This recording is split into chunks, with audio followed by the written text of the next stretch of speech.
Advisor to government irrigation department కింద పనిచేశాడు. చంద్రబాబు నాయుడు గారి కింద పనిచేశాడు, రాజశేఖర రెడ్డి గారి కింద పనిచేశాడు. రాజశేఖర రెడ్డి గారి టైంలో జరిగిన పెద్ద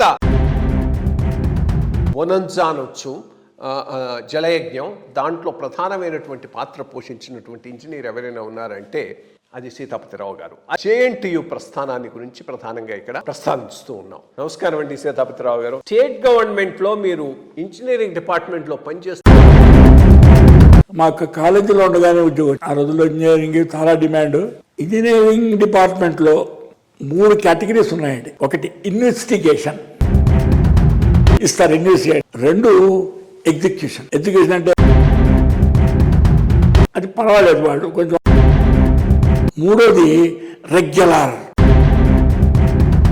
వాడు కింగ్ పిన్. ఎలాగైనా తెలంగాణ ఆఫీసర్స్ ఒక ఆయన ఉన్నాడు, ఓ member, are you interested in teaching అన్నాడు. Teaching sir, I'm interested in teaching. Then why you applied? Sir, I'm drawing a salary of. So you have come for. మన డైరెక్టర్ ఆఫ్ టెక్నికల్ ఎడ్యుకేషన్ ఉండేవాడు. ఆంధ్ర స్టేట్కి there was మామూలుగా join అయిపోయిన తర్వాత there was hesitation. అసలు technical education was neck even by. అప్పుడు తెలంగాణలోకి రాగానే మీరేమో government engineering college Anantapur road పెట్టుకున్నారా, కాకినాడ రోడ్ పెట్టుకున్నారా, తెలంగాణకి ఇంజనీరింగ్. తెలంగాణ ఏరియాలో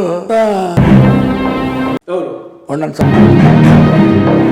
స్టూడెంట్ ఇంకోడు ఉన్నాడు, వాడు పెద్ద గుండా.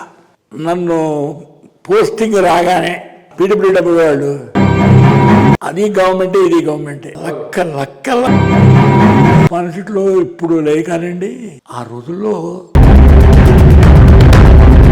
ఇది నాగార్జున సాగర్ యూనివర్సిటీగా ఏర్పడటం, ఆ పైన JNTUగాది ఎట్లా అది ఇంపార్టెంట్ ఇన్స్టిట్యూషన్ అయింది అనేది కాస్త చెప్పు. ఇప్పుడు నాగార్జున సాగర్ ఇంజనీరింగ్ కాలేజీ తెలిసారు. Basically there is no so this Nagarjuna Sagar engineering college staff qualifications లేవు. అందరూ కాకినాడలోనూ ఆ యూనివర్సిటీలో అప్పుడండి కొంచెం అప్పటికి ఇంకా కొంచెం తెలంగాణ అప్పుడే దాసు గారు చేసిన గొప్ప పని ఏమిటంటే